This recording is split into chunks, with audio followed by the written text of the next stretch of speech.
This is going to be the first part in a three-part series that I'm going to do in regards to the original extended universe sequel to Star Wars Episode 4, 5, and 6. And then I'm going to go backward with each video and talk about the current state of Star Wars canon. Heir to the Empire is probably, if it is a really good sequel to episodes 4, 5, and 6. I can't for the life of me figure out why they didn't just get new actors for Han Solo, Leia, and Luke and just, use that. I mean, good grief. They essentially did that with Star Trek. I don't know J.J. Abrams' actual opinion on the Star Wars movie that he ended up doing, because I know for a fact that not doing the extended universe wasn't his call. They made that call before they hired him as the director of the first Star Wars movie, which might be why we ended up getting the episode 7 that we got, which was infinitely better. I'm not kidding. Episode 7 was infinitely better than episode 8, but I'll get into that in a minute.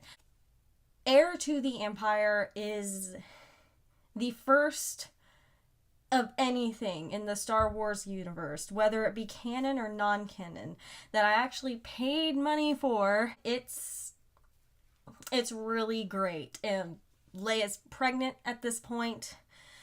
I feel like people should know that from reading the back book. While she's pregnant, for like 3 months pregnant, and trying to help maintain the new government for the New Republic, you have political intrigue that's interesting enough to kind of catch your attention for the amount of time that it's there, which is great because we all remember episode 1. We had Han doing kind of like the underhanded black market political and transactional dealings, so that was fun. And then you had Luke, who's sitting here trying to be a Jedi and realizing very quickly that he knows nothing, and that his masters prepared him to be a Jedi of war, but didn't actually prepare him to be a Jedi of peacetime. And because that happened, he's kind of in a funk. He's still a gullible Jedi, and as is very much foreshadowed in this book, and now he has to figure out how to deal with it.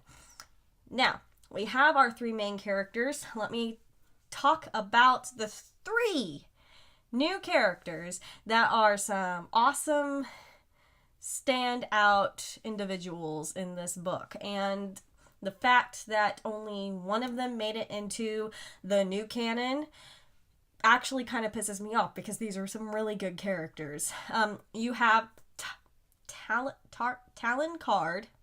I don't know if I pronounced that right, but Card is a smuggler. He's basically the new Jabba, but he's far more gracious than Jabba. He's actually somebody he's the typical venture capitalist, if you will. He just kind of wants to make money and live on his little planet and be left alone. Like, he actually has the brains and the brawn and the understanding to look at like the antagonist and go, yeah, you're kind of a dick, aren't you? So you have Talon Card, who's just he's a smuggler mastermind, and you do see it for the most part. You do see it, but he's up against Thrawn. Grand Admiral Thrawn, who is an incredibly sinister being. He is the most sinister being that I have had the pleasure to read in fiction for a while now, with the exception of Brandon Sanderson's Stormlight Archive. But Timothy Zahn, what he's good at is making a very good in-the-moment villain that has moments where you meet this villain and you're just like, you are actually horrifying. Thrawn is actually a concerning character. He's someone where if you meet him, you're very much completely aware of just how intelligent this guy is. The man uses or alien, I should say. He's like this blue, red-eyed alien. But he uses complete and total logic and reason and does his research he uses art to help, like, illustrate every society that he's attacked or killed or any of that stuff. Art. He makes suppositions that are correct about different races and peoples on different planets and alien species from art. The man is actually a genius. And when you look at him and just the fact that there's like this one wild card. You know more about this in the second book, but in the first book you definitely start getting the sense of it. There is one wild card that Thrawn did not think about. Did not consider. Because he didn't think to, because he didn't know to. It was just this one bit of information that they had. And Leia as the character here, she's trying fervently to keep that bit of information from him, because if it fell through, it wouldn't matter. If it didn't fall through, then oh my gosh, they basically would win the war. Like, you have this incredibly, like, competent villain. I have not, for the life of me, seen a well-rounded, competent villain in a very, very, very long time. And then, finally, after Thrawn, you also have Mara Jade, who is the quintessential female heroine. She is basically a main character as well. And right now, in the first book, she is the anti-hero. Everything that goes on with Mara Jade in the first book is her fighting herself. She is a more believable character in a series that I think I have come across in the Star Wars universe from the current movies. Yeah, Mara Jade is... I came out at the end of this book liking Mara Jade, despite the deficiencies in her character, because you see what Luke sees in her, even though she's trying to kill him. I liked her as a female heroine getting introduced into the Star Wars universe as almost a main protagonist. Actually, I think she is pretty much a main protagonist.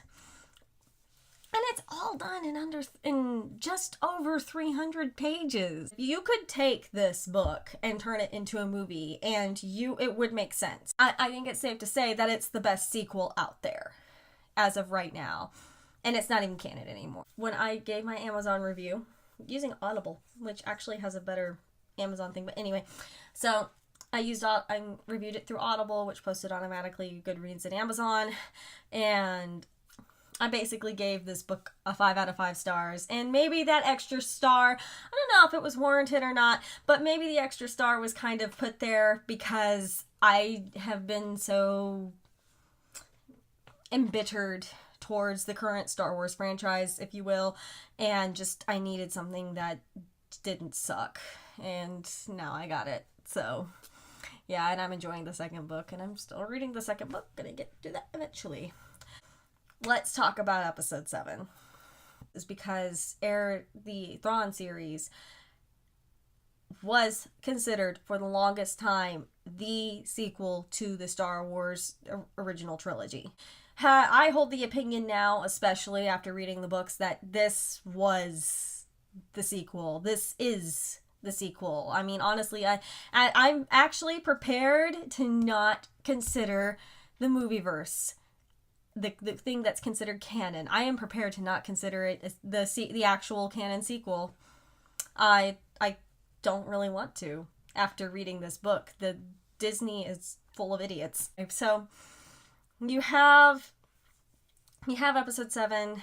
You have Rey, who's basically, I'm gonna say Rey is the encompassment of Luke, Leia, and Han very easily, with kind of Mara Jade's definite, like, aptitude for the Force.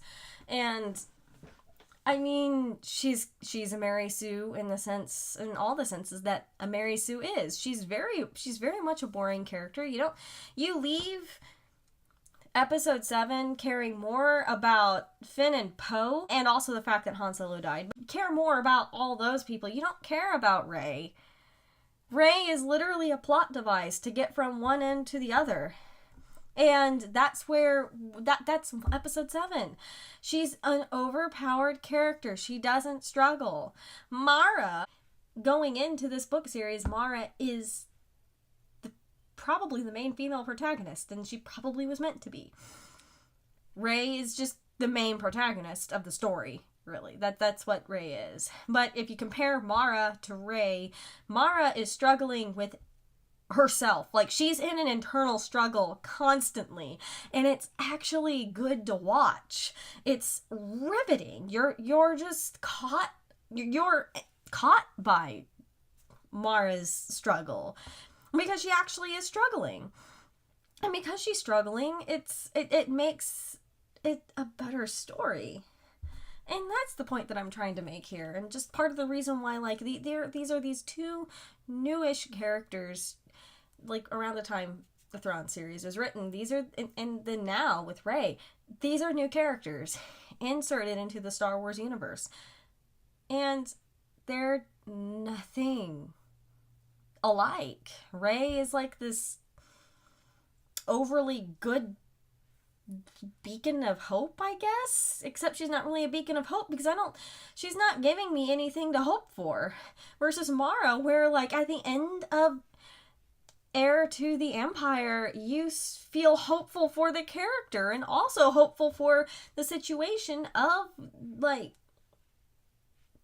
the people as well, like, you know, the other characters as well. You kind of feel hopeful for the situation. You feel hopeful that Luke isn't quite as susceptible to craziness as he first seemed to be. But you also definitely still feel this overarching looming doom that Thrawn is, and you know who Thrawn is. Like, here's the thing, like, not only is Thrawn is Darth Vader and Emperor Palpatine put together and a million times smarter than those two. Like, that's Thrawn. And that's where we're getting in. That this is what's going on. But anyway, and so they did that, and they made Rey, like, really, and they made Rey, what Rey is, I know this is going to sound absolutely, like, cliche of me to say, because everybody's already said it by now. Rey is the quintessential social justice warrior. She's not a Jedi, she's a social justice warrior. Because as we learn in the Thrawn series, Jedi aren't social justice warriors, they're mediators.